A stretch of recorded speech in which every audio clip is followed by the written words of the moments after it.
You're listening to ReachMD XM157, the channel for medical professionals.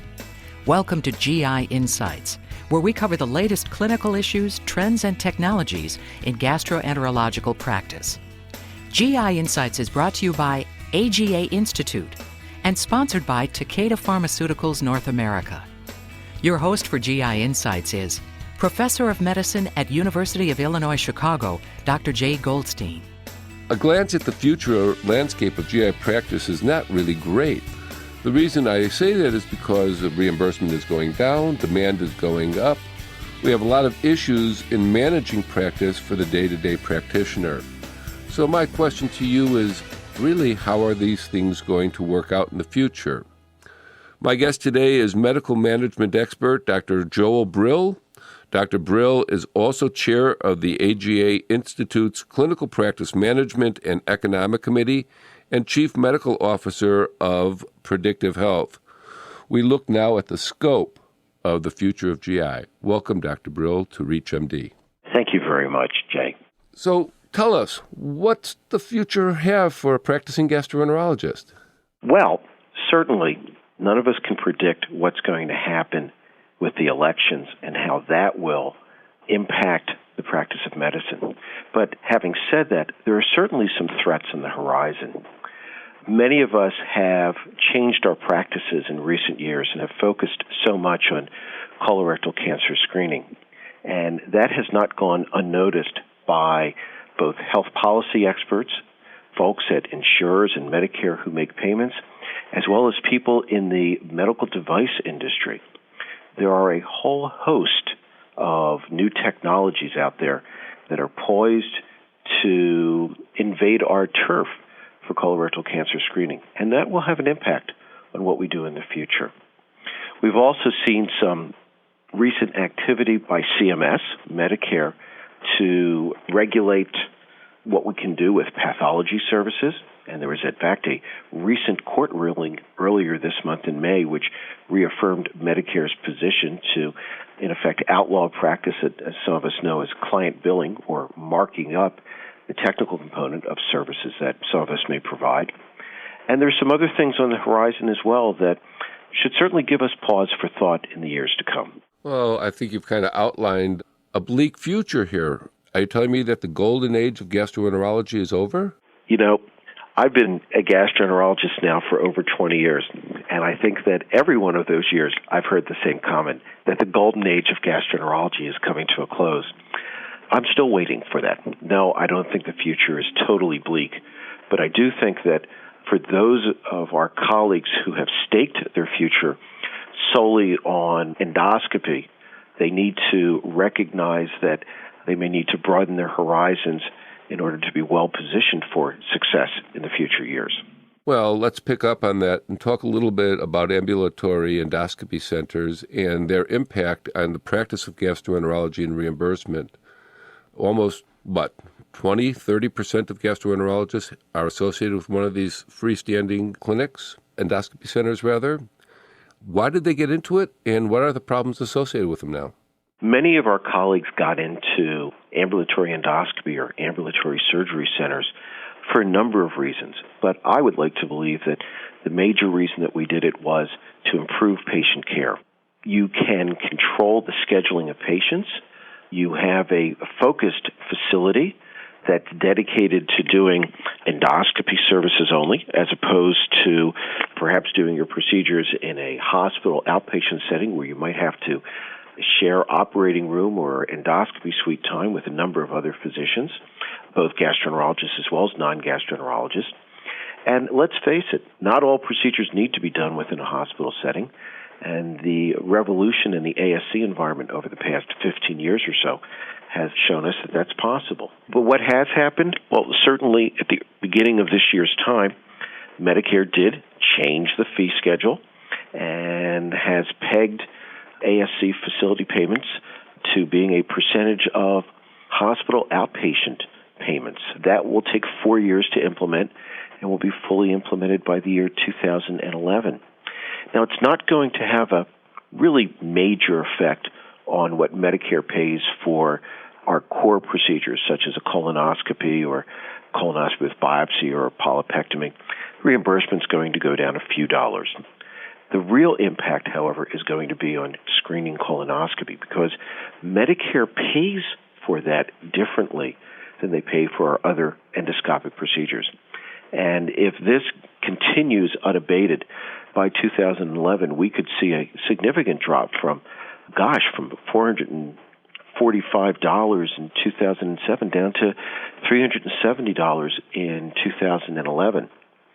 The reason that that's of concern, of course, is that colorectal cancer screening begins at age 50.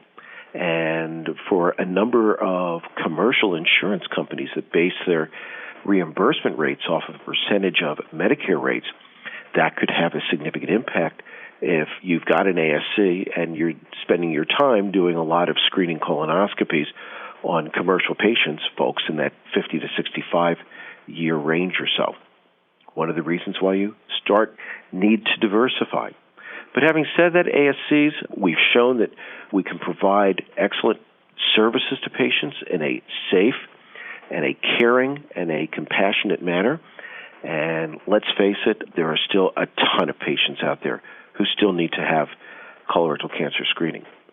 But the heyday of ASCs built specifically for gastroenterology is probably going to shift over the next couple of years' time as other specialties like urology and orthopedic surgery and gynecology become more appealing to those ASC developers.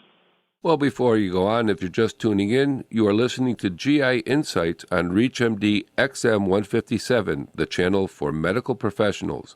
I am Dr. Jay Goldstein, and today I'm speaking with Dr. Joel Brill on strategies to overcome the financial vulnerabilities of our GI practices. Well, let's pick up again a little bit more about those ASCs. When you want to go into them, in the past, they were fairly lucrative. It gave you some autonomy, as you've already pointed out, but there are pressures to stagnate or prevent further growth of these programs across the country. Do you still think it's a viable option for people in practice now to initiate an ASC for their own practice? Well, Jay, I think it's appropriate for folks who haven't gotten into the ASC business to certainly think about that. But I also think that they need to expand their horizons. And what do I mean by that? If you'll note, I commented that there are some other professions, some of other specialties, such as gynecology and urology, which traditionally haven't been involved in the ASC marketplace, but now may be more appealing from an ASC standpoint.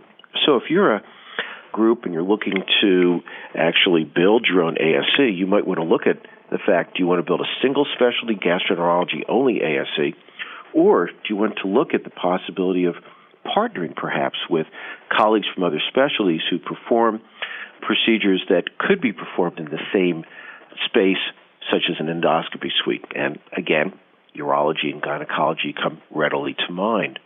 One of the other things that I think a savvy business person should be doing is looking now at locking in some long-term contracts. One of the things that I'm sure a payer would be interested in doing is knowing, for example, that if you're willing to negotiate a multi-year payment contract, that helps them to guide what their budget is going to be like. It also helps you to guide what your budget can be, and it helps you to lock in some payments, especially if you can lock in payments based on a negotiated fee, and instead of a payment that's based solely on a percentage of what Medicare pays. Well, before we leave the topic of ASCs, is there anything that you would really like to tell our audience and share with them based on your experience or your expertise in this area? Well, I think that one of the things that goes along with this is, again, this whole focus on colorectal cancer screening. And looking at what's coming down the road, obviously the new kid on the block is going to be CT colonography. So for practices that currently have an ASC or practices that are thinking about building an ASC, they should be looking at how they can incorporate CT colonography into their practice settings. As I mentioned beforehand, one of the questions is a gastroenterologist someone who's defined by I scope, therefore I am, or is your gastroenterology practice one that's going to be focused on positioning your practice as being the experts in colorectal cancer prevention, screening, and detection. And if you believe the latter and you become more of a full-service practice in that aspect, then thinking about how you can incorporate CT colonography and the like into your practice setting and how you can accommodate your referring physicians in your neighborhood so that you are seen as being the referral source, maybe another way to mitigate and prepare for success in the future. Maybe you want to comment on some medical legal issues associated with reading and performing CT colography that our listeners may be unaware of? Well, I think that there's probably a few main issues that our listeners should be thinking about. The first thing is that Medicare doesn't pay for services in the absence of signs or symptoms. And up to this point, or at least up to now, there have been very few commercial insurance carriers that have also paid for a screening CTC. But Jay, as you're aware, earlier this month, the American Cancer Society, the American College of Radiology, and the Multi-Society Task Force, which includes the 3 GI societies, published recommendations on colorectal cancer screening. And in those recommendations, they did embrace and endorse CT colonography as being an alternative to colonoscopy and some of the other methods that we're all familiar with. I'd like to thank you, Dr. Brill, for joining us today. You've added depth to the conversation, and I look forward to speaking to you again. I really think that the information you've conveyed to us is a valuable asset for practicing physicians. Thank you very much. Thank you for inviting me. You have been listening to GI Insights on ReachMD XM157, the channel for medical professionals. GI Insights is brought to you by AGA Institute and sponsored by Takeda Pharmaceuticals North America. For additional information on this program and on-demand podcasts, visit us at reachmd.com and use promo code AGA. Takeda Pharmaceuticals North America is proud to sponsor this important and quality programming for ReachMD listeners. Takeda does not control the editorial content of this broadcast. The views expressed are solely those of the guests who are selected by the AGA Institute. Based in Deerfield, Illinois, Takeda Pharmaceuticals North America is a wholly owned subsidiary of Takeda Pharmaceutical Company Limited, the largest pharmaceutical company in Japan. In the United States, Takeda markets products for diabetes, insomnia, wakefulness, and gastroenterology, and is developing products in the areas of diabetes, cardiovascular disease, and other conditions. Takeda is committed to striving toward better health for individuals and progress in medicine by developing superior pharmaceutical products. To learn more about the company and its products, visit www.tpna.com.